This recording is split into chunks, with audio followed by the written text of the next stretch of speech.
So the main question here is, how do infants learn words? We know from past research that infants are mapping meaningful labels to objects in their surroundings definitely before the first year.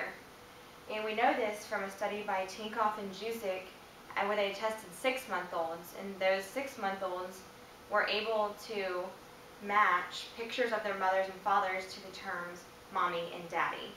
There are many other studies proving this, and we also know that children as young as 10 months old already have a comprehension vocabulary of 10 words, whereas an infant at that age probably can only produce about an average of 2 words. So they are understanding much more than they can produce at the time.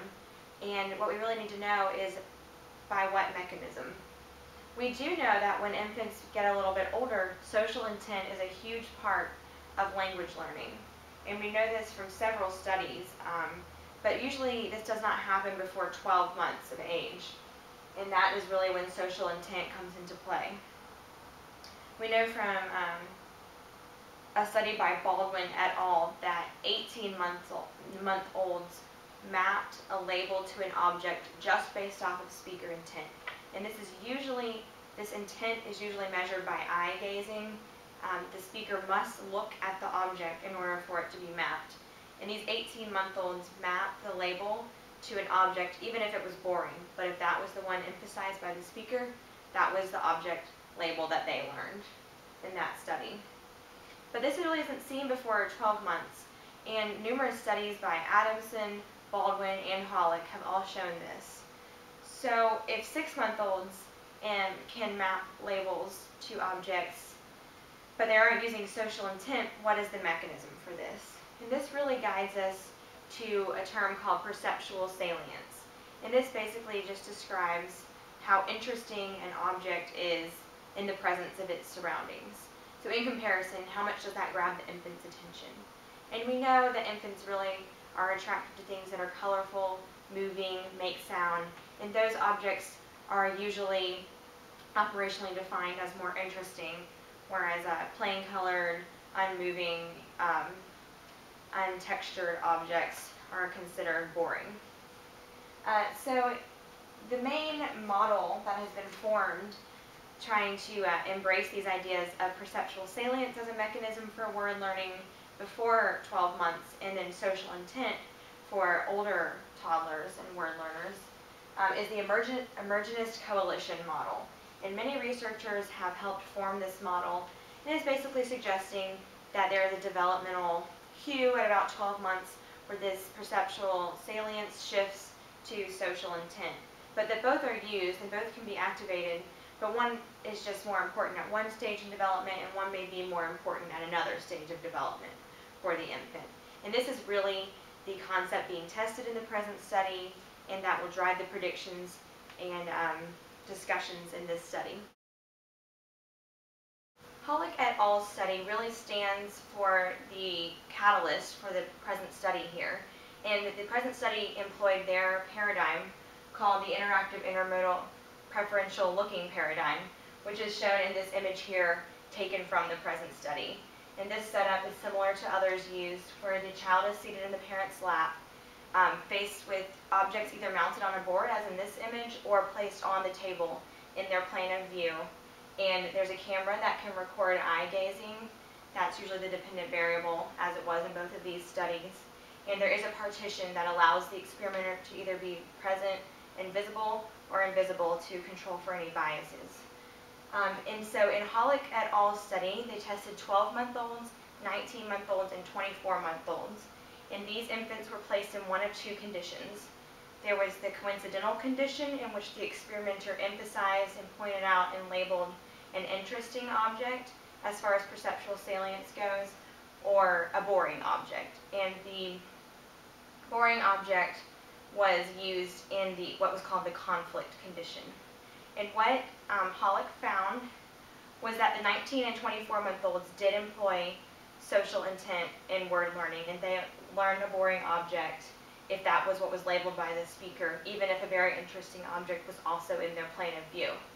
The 12-month-olds proved to be a little more interesting in that they did experience word learning when the speaker was pointing out the interesting object in the coincidental condition, but their word learning just did not happen when the speaker tried to present a boring object to them.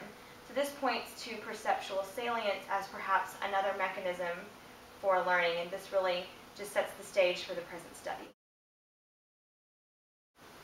The researchers in the present study had three main predictions. The first was simply that word learning would take place with these 10-month-olds in a controlled setting. As it has been seen with 6-month-olds before, there really should be word learning taking place in this study. The second prediction is that these infants will rely on perceptual salience for word learning and therefore will ignore social intent when the speaker is trying to emphasize a boring object to be labeled.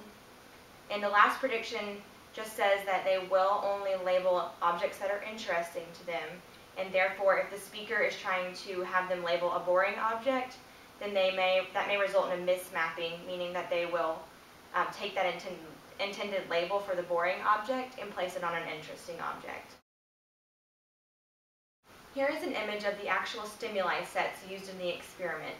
Set 1 consisted of an interesting, colorful party clacker, which was labeled Modi, and a beige bottle opener, which was labeled Glorp.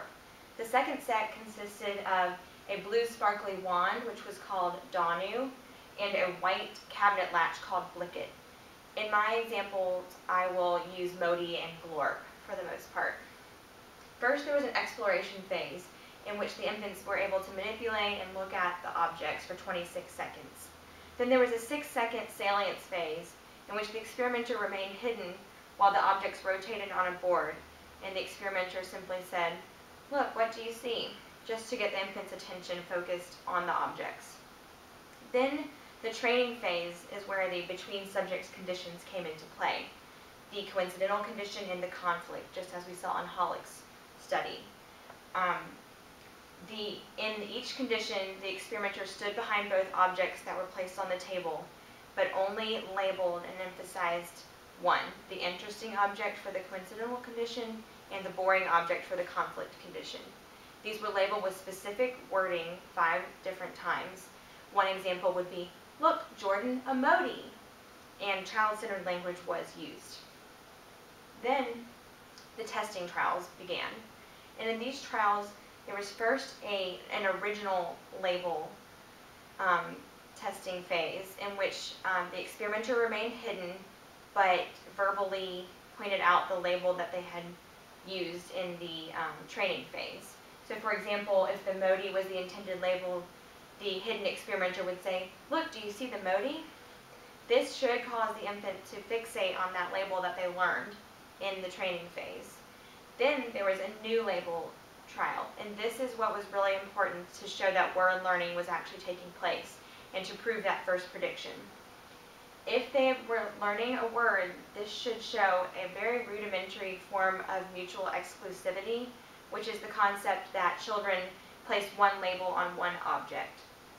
So in this new label trial, the other label, which in my example will be the Glorp, was expressed. So the hidden experimenter would say, "Do you see the Glorp?" Well, that new label should mean new object. So the infant should fixate on the object they weren't looking at to begin with. So in this case, the bottle opener. Then there was a recovery phase where the original label, the Modi, was expressed, and the infant should fixate back and show their interest on that original object. The patterns that should be seen would be for the coincidental condition, fixating on that interesting object first, then the boring one when the new label is shown in the new label trial, and then in the recovery trial, back on the interesting object with an increased interest in it. Now, if perceptual salience is actually driving word learning as predicted, then the conflict condition should show the same thing, with the infants in that condition never learning a label for the boring object and mismapping it all the way back in the training phase on the interesting object. So therefore, they would show the same pattern of looking at the interesting, looking away, and refixating on it. And this is really how we're testing word learning and testing the other hypotheses in this experiment. The results showed that all of the infants placed the label on the interesting object, completely ignoring the social intent of the speaker in the conflict condition in which they tried to label the boring object. And we can also see a main effect for test trial here that was significant. And this shows that word learning was taking place. All of the infants first fixated on the interesting object, then when a new label was presented, they fixated on the boring object, and in that recovery trial where the original label was presented again, they fixated back on the interesting object with increased interest this time. This does show some level of mutual exclusivity in 10-month-olds, which was very exciting for the researchers in this study. In study 1, the objects were on the same side of the table or the board at all times, and the researchers wanted to ensure that the infants were not just fixating on the spatial location of the objects, but were placing the labels on the objects themselves. So in study 2, between the training phase and the testing phases, the experimenters changed the side that the objects were on to control for this factor. They did find that there was no main effect for test trial, meaning that this change in spatial location was a much more challenging task for the infants, and it did interfere with word learning somewhat. But the researchers were happy to see that all of the infants still placed a label on the interesting object, so they were experiencing word learning for an object regardless of its spatial location. While the predictions of the study were confirmed, the experimenters still did express some areas for discussion. In study 1, the 10-month-olds very impressively labeled a new label on a referent after only 5 exposures to that word. But the experimenters only tested it within that time constraint of that day. So we do not know how long these 10-month-olds can retain the new labels that they learned. We do know that older children can retain these novel labels after being in a controlled setting for up to 6 weeks, but this simply wasn't tested here, and the experimenters hope that someone will expand on this and test retention and memory in future studies. There was some discussion about what constitutes a word toward the end of this article, and the experimenters struggled to explain how to quantify what word learning means when you're doing a comprehension study. In production studies, this can be quantified and measured and expressed much more easily.